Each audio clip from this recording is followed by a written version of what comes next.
now sailing, and we're doing about close to 4 knots. We never go fast because we're always slow. But we're gonna set Wendy, that way she can do all the hard work and we can sit back and relax. Wendy, the monitor windmate. Yes, right there. So we'll get her all set up. That's it.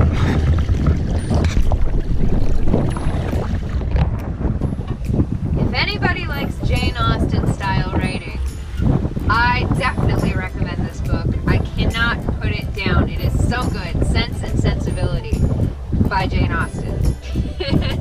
It makes me sound like such a nerd, but the writing and the language is just gorgeous and a pleasure to read.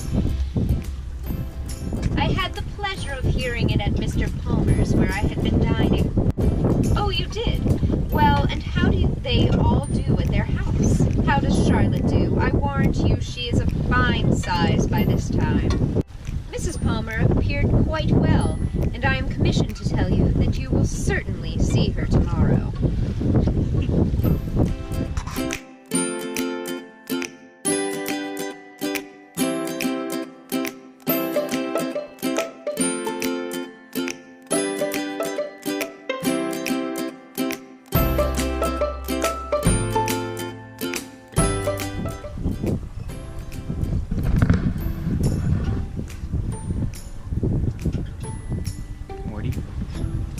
Are you a dog? I think he might be.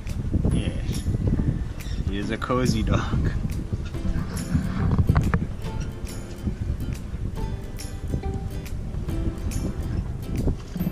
So I am having to hand steer on this one tack because in order for us not to hit these buoys that are just dead ahead, we need to like hinge right on the line of where we can sail and where we start luffing. So Wendy, our monitor, usually steers within like, you know, plus or minus 5 degrees of the course. Like you hit a wave and you'll bump into port, and then, you know, she'll bring you back, and then starboard and she'll bring you back, and she keeps you on average on that heading. The issue is we're at a wall. If we go a little bit to port, we start luffing and then we lose everything. So I'm having the hand steering. So it seems kind of futile to really worry about these little minute details. If we don't clear this buoy, we have to tack. If we do clear this buoy, we have to tack a little later. So in the end, it's probably not gonna make a hill of beans a difference, but we're doing 5 knots in the right direction, so I don't mind hand steering in those situations. Morty is adorable. And Maddie is taking a nap. Morty, is he in your arms? Oh, that is so cute. Yes, Morty's like, why did you touch my blanket? If you're ever in the market for a sailboat, one important thing to keep in mind when you're looking at them is the decks. Now if you look here, take special note, the horizon's flat and the deck looks pretty flat.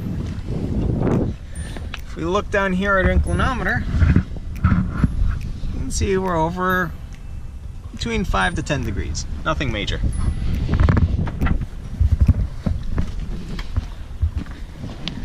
Looking on the leeward deck, it's much more slanted. So what happens is this boat's designed for actually being sailed, so the decks are at a slight angle. So when you're heeled over, the windward deck is always flat, so you have a nice flat area to walk on and work on. The leeward deck, however, it becomes very steep. Now, if you're looking for a boat and you see one that's got nice flat decks at the boat show, and it's easy to walk around, that's great. But the moment you go sailing, both sides of the deck are going to be at an incline, and it's not as easy to walk on or work on. Now it's my turn to have the adorable little doggy in my lap. Herbie got jealous. Super jealous.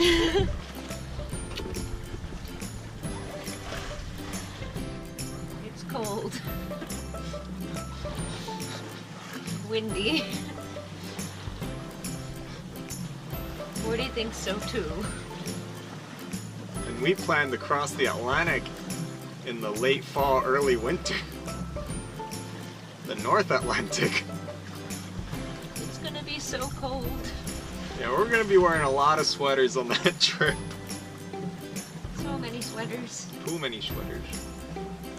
1,200 sweaters. Yes.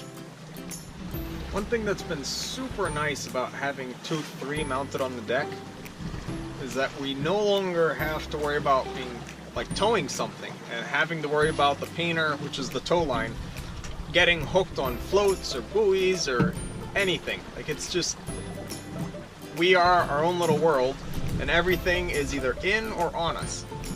So it's been really nice. And the times when we appreciate it the most are actually when it's like kind of calm and you're just going along and it's super quiet.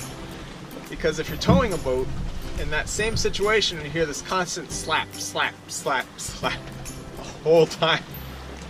So this peace and quiet that we're getting now is really nice. Here we have a lovely sunset on one side and the moon on the other side. It's pretty.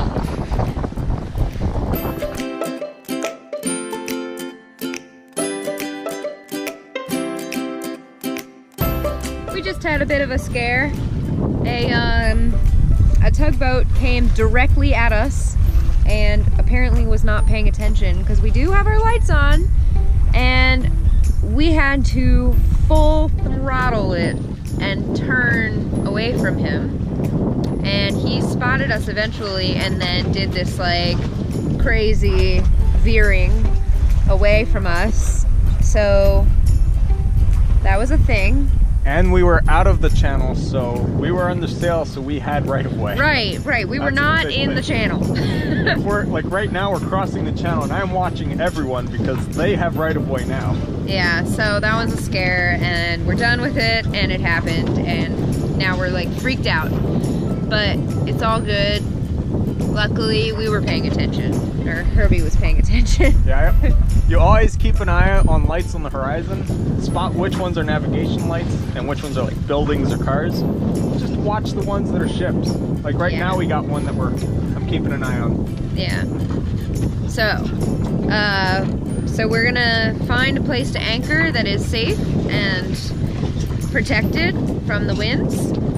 And it's probably gonna end up being off of Poplar Island, which is this like weird, creepy, abandoned island in the middle of the bay.